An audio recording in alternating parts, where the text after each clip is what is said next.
3 key facts to fuel growth as pandemic lockdowns loosen.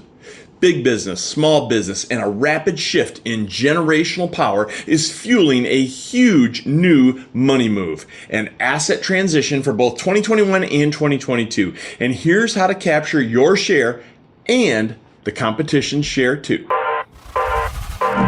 This is The Rare Advisor, proud to be a part of the Advisor Advancement Network and home of a business model supercharged by recurring and repeatable events. Your host is Mike Walters, CEO of USA Financial. He is an investment advisor representative of and securities are offered through USA Financial Securities, member FINRA SIPC, a registered investment advisor. Hey, welcome once again to A Rare Advisor, where we talk about recurring and repeatable events on a normal everyday basis here with Rare Advisor. But today I want to talk to you about stats and facts and how adapting them from other industries can sometimes be more valuable and be more revealing than even the industry-specific stats. Most specifically, today, I want to chat with you about what's happening in a post-pandemic environment as business is coming back online. I know I've talked about this topic from a few different angles. I think you're going to really enjoy some of the things I'm going to show you here in a second. But most importantly, I also want to help set the stage for your frame of mind as you're going into the gut of 2021, because things have changed.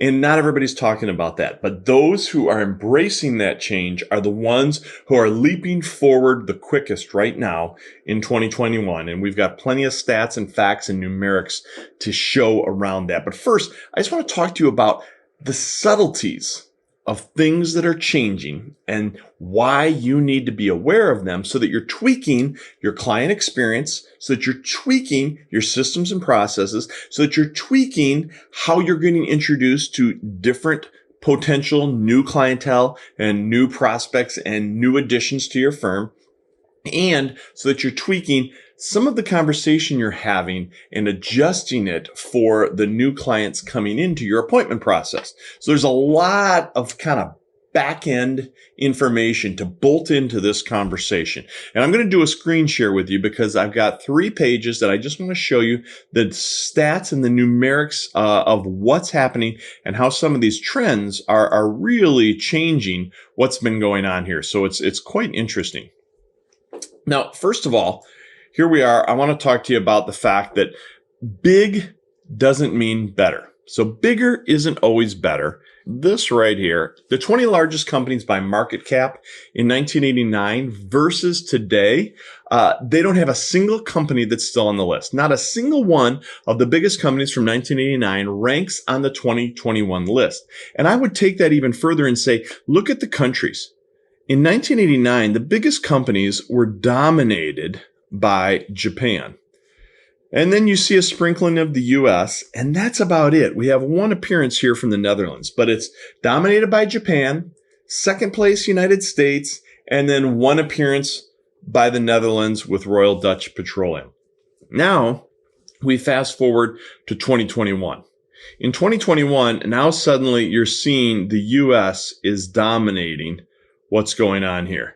Now, if you just listen to the industry or to the news media, you would think it's China, but it's really not. So China's in here a little bit, and it's not to say they haven't become a force to be reckoned with, but it's really the domination of the United States and its embracing of technology that has launched them into the catbird seat in terms of the largest companies across the world. So things change, things evolve. It's not just snap your fingers, flip of a switch, and all of a sudden you wake up one day and what was 1989 is now 2021. Obviously, it does not work like that. But there are trends, there are patterns, there are subtleties that you want to be aware of. Now, obviously, we also know during the pandemic that many of these United States companies, whether they're on this list or they're just a significant employer in your town, many of them right-sized during the pandemic. Those individuals may or may not have found new employment, but they probably need to be doing something with those retirement plans and those retirement assets that they have. So there's a lot of planning opportunities that are taking place in the marketplace. You've heard me say it before here on the Rare Advisor, but if you are not positioned to be communicating effectively, both digitally and in person, in a post-pandemic environment, you are going to get your lunch eaten by someone else. So as an advisor, catch up if you're not there. If you're already there, and I know many of you are, take advantage of that, because there's a lot of clients out there shopping for new advisors because they feel like their service and their attention that they received from their advisor during the pandemic was faltering, was lagging, was subpar. But they also felt that during the lockdowns, maybe it wasn't the best time to shop for a new advisor. And so they've been looking and starting to see things free up here in 2021. And they're really looking at that for those changes right now. Now, the flip side of that, we just talked about big companies. Now let's talk about small companies. I used this chart once before for a different reason, but I want to tell you that almost 50%, we'll call it 48% of employees are employed through what's defined as small business. 1/3, 34% of those small businesses that existed in January of 2020 no longer exist today. 34% of small business closed their door during the pandemic. And you can look at this chart and see, I'm sitting in Michigan right now. It's down 38%. Here we are looking in Texas, in certain cities down anywhere from 28% to 40%. Look at how devastated California has become. Look at how devastated the East Coast has become with New York and Boston, and other spots around. So the overall national average is that 34% of businesses that existed in January of 2020 no longer exist today.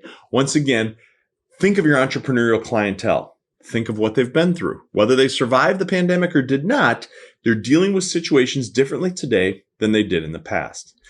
Think of, again, those retirement assets from 1/3 of those businesses being closed, which is employing almost 50% of private industry.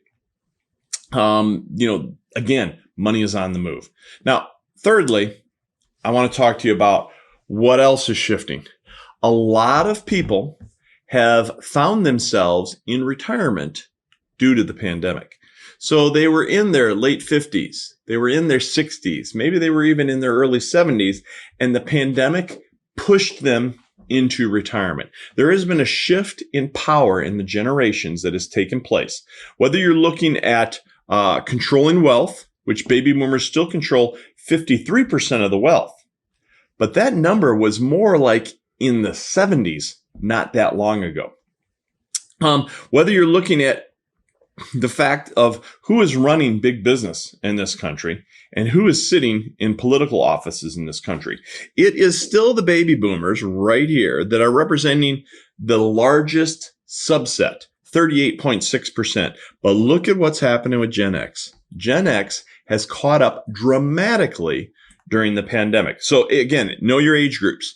Baby boomers are ranging today on the calendar, the way it sits today, from ages 57 up to 75.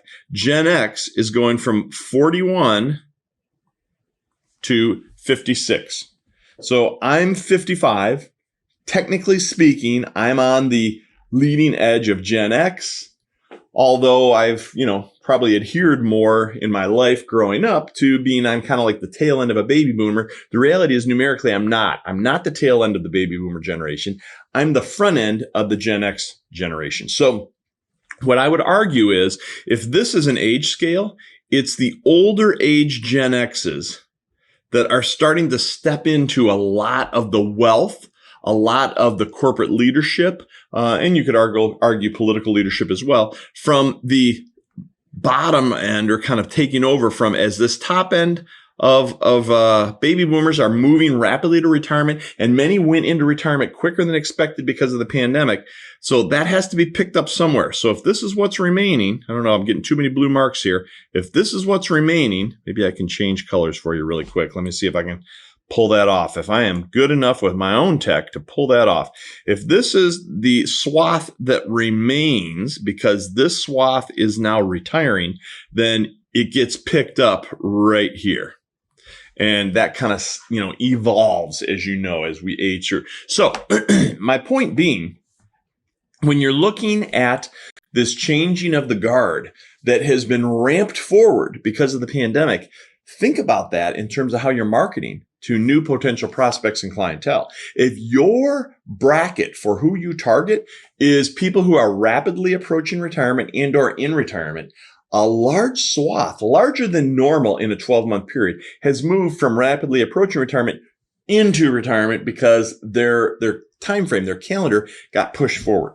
Whether their company right-fitted, downsized, laid off, whatever the case may be, that may have happened. You've got a lot of small businesses who they've just evolved and closed their doors or sold off and moved into retirement a little sooner than they expected. You've got all kinds of different situations where technology got infused in. People are communicating on a regular basis. I go from video call to video call to video call all day long now. That's all I do. It used to be appointments and phone calls. Now it's video call, video call, video call. A lot of people bowed out of that technology and took the retirement and walked into the next phase of life, which means the next generation is backfilling into that. So what used to be defined as someone who's rapidly approaching retirement, that age and that group has changed a little bit. Those who are at the front end of their retirement, that's kind of changed a little bit. A lot is going on. Think it through. Think it through for your appointment process, how you're creating professional contrast, as we talk about so often when we bring on Steve Phillips and our advisor protocol group. All those things come as pieces of a broader puzzle as you're targeting the changes, the undercurrent that's going on. 3 big things have happened. Big business, bigger is not better, smaller is not better, better is better. Run your practice to be better is better. Don't run your practice to be bigger necessarily. Don't run your practice to stay smaller, so to speak. Run your practice to be better. Bigger is not better, smaller is not better, better is better. It's all about your systems, your processes, how you create professional contrast and deliver a client experience. That's what I mean when I say better is better. But big business has been impacted by the pandemic. Some are thriving because of it. Others are challenged because of it. And that trickles down to their employees and to those individuals with their retirement assets. On the small business side, many have closed. 34% have closed in the last, let's call it year to year and a half because of the pandemic.